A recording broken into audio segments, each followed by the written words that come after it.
When we walk in this dance, we want to distinguish initially the difference between how leaders and followers walk, which is important because of the roles that we take.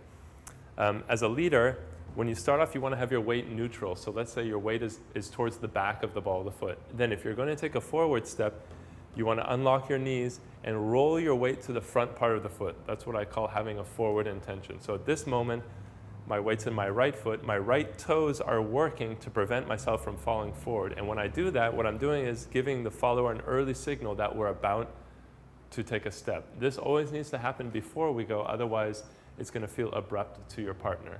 So if you're changing weight on the slow beat, you take one full slow beat to anchor and roll your weight forward towards the toes. Now when you do that, you want to make sure that your sternum is not going first. We want to feel that anytime we're taking a walking step, that we're moving the center of our body. So keeping that alignment in the posture, we roll the weight forward and then the foot and body move together, and trying to keep your trailing foot as a placeholder until you have fully transferred your weight. Sometimes it's easy to sort of push off and jump into a step and abandon the trailing leg, in which case you're going to lose power and it's going to be a little bit harder to balance. When we keep the trailing leg there a little bit longer, it looks nicer, it feels better, we get a little bit more steady power through the step, and then we can come to collect. So really keeping the trailing leg there. So again, I'm neutral, I roll my weight forward, I take the step, follow through and collect. When I'm going backwards, same thing. Right before I go backwards, I need to shift my weight towards my heels, and again, when I do that, I'm not pitching my sternum or my upper body towards my heels. I'm thinking as if someone is pushing my hips back.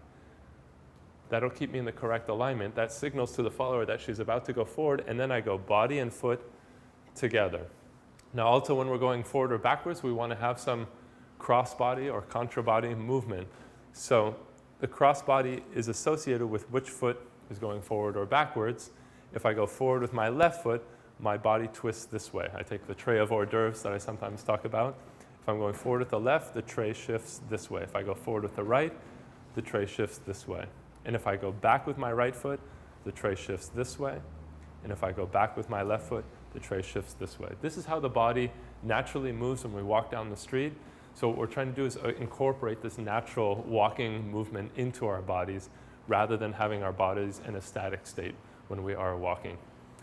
For the side step, same thing. I'm gonna start shifting my weight in the direction I'm about to go, and then body and foot go together. So again, body and foot go together, and this idea of dropping my weight first. As a follower, you want to reach the leg when your leader goes to lead you. So when I do drop my weight forward to signal that we're about to go, she's reaching back with her leg, but still anchoring over her standing leg. So she has all her weight forward in the ball of her left foot at this moment while she's reaching back. And this is a really important piece of follower technique, that when you take a step, you start from the front part of the foot, you push off the front part of the foot on her left foot, and then you arrive in the ball of the foot that you're arriving on. If you take a backward step and you roll your weight through your heel, the sensation for the leader is going to be as if you're pulling the leader or running away or being too light. There's different ways to describe it, but it's very important, again, that as you're reaching, you don't drop your weight back. You actually want to think of bringing your weight forward as you're reaching back, and then push off from the front part of the foot or the toes in order to get the power to propel yourself backwards. Yeah? When you're taking a forward step, it a little bit depends on the embrace that you're taking. If we're in a more open embrace, as the leader starts to drop the weight backwards, you're still going to anchor and start to reach a little bit. At this point, I'm feeling some pressure in my right arm because she's anchoring while I'm going a little bit back. And then she pushes off, follows through, and collects. If we're in a close embrace, though, and she were to do that, we would lose the connection in the upper bodies. So in close embrace, it's going to be a little bit different for the followers. When you feel the leader start to evacuate that space, you have to drive a little bit, almost as if that you're leading the leader, right? So we can say, in close embrace, whoever is walking forward needs to have forward drive in the walk. So if she's walking forward continuously, she has to have enough forward drive that we keep the connection. If she anchors or holds back, then our bodies are going to separate.